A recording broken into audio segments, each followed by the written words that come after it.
So this is a pair of Air Huarache runners, and this was a new silhouette that came out last year in 2023. I wanted to check them out, but I wasn't ready to pull the trigger at the full price, and basically got them at a lower price, which is near enough, I suppose, half price. And it's one of those ones where I'm a fan of the original Huaraches, which I have a pair here. And I really love this silhouette. I always have and always will, and I'm trying to grab a screen green colorway, and this is an ID version that I end up creating. But with this one, what I liked about it is just a unique design. It doesn't have the traditional Nike swoosh, and it was designed by Tinker Hatfield, and it had the influence from water skiing and American sandals. So the water skiing part is this inner lining neoprene booty, and the strap here is taken from the South American sandals, so it's supposed to sort of keep you that sort of locked in feeling, and also giving you sort of the water skiing vibes. Just a spoiler alert, this one kind of misses the mark in that respect, and I'll explain why. But obviously it was inspired by the originals in 1991. And even this one, they're calling it a runner, so I imagine it's created as a running shoe as well. And it's still got sort of Nike Air technology from what I understand. And with the details, it's in a pure platinum, summit white and metallic silver colorway. And from what I can feel, there isn't too much information online with regards to this tech, but because it feels quite soft to the touch, not to the point of, where it's like got a lot of compression, but it feels very much like an EVA midsole to me. And because they're labeling it as Nike Air, I imagine it's got at least one heel airbag unit, which is what the original has as well.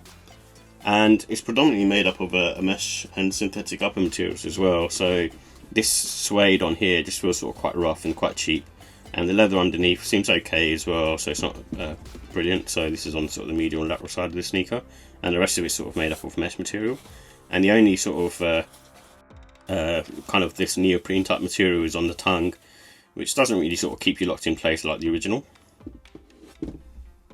And the price on these were £135. So with the comfort and sizing, these are on the sort of medium to firm side in my opinion. Don't judge these as being sort of soft. The originals are, they have a nice comfort level to them, and I'll probably say they're similar, I suppose, in terms of the medium to firm side. So, at the end of the day, you're not going to be getting too much of the train of itself in terms of its comfort, and it's not going to be one of the softer ones on the market. And I would potentially go half size up in these. I think they run a bit small. I'm not sure why, because with the original ones, this here was quite tight, and then because you have like a sock-like fit to it, it kind of pushes you forward a bit. But with this one, I don't know, it just feels more sort of like a standard, Air Max trainer in all honesty. So I'm not sure why they just seem to run small in general. And especially if you have like a wide foot, then consider even going up full size. And these have an average grip, so they've got the sort of waffle outsole pattern as you can sort of see here, but it doesn't really work that too well, so it's still kind of like the original. So with the look and style, I like the neutral colours, and that's one of the reasons what attracted me to this particular model, but it's not like a, one of those ones that's completely grabbing me. It's kind of going on almost a sort of bluish hue to it. And I think because of the colourway as well, it's quite light. I think it's a good one to sort of rock in the spring, summertime. And I think, again, these are sort of more on the sportier side, so for me it's like a more of a casual wear sneaker. And it comes with the sort of almost sort of white, off-white laces, almost to like this blue kind of colour, but you can also go grey and sail. With the final thoughts, I like the neutral colours, and it looks quite nice on foot, and a lot of the Huarache runners that have come out have been quite sort of neutral in terms of their colours. And the comfort level is pretty good, it's not like amazing, but it does feel very much like the originals. With the cons, I think for me, it's one of those ones, when I pulled them out of the box, I just wasn't that kind of into them. And, I think for me, it's just not a patch on the originals, and it kind of misses the beat of what the original version sort of stood for. And the back strap on this one is pretty much a gimmick.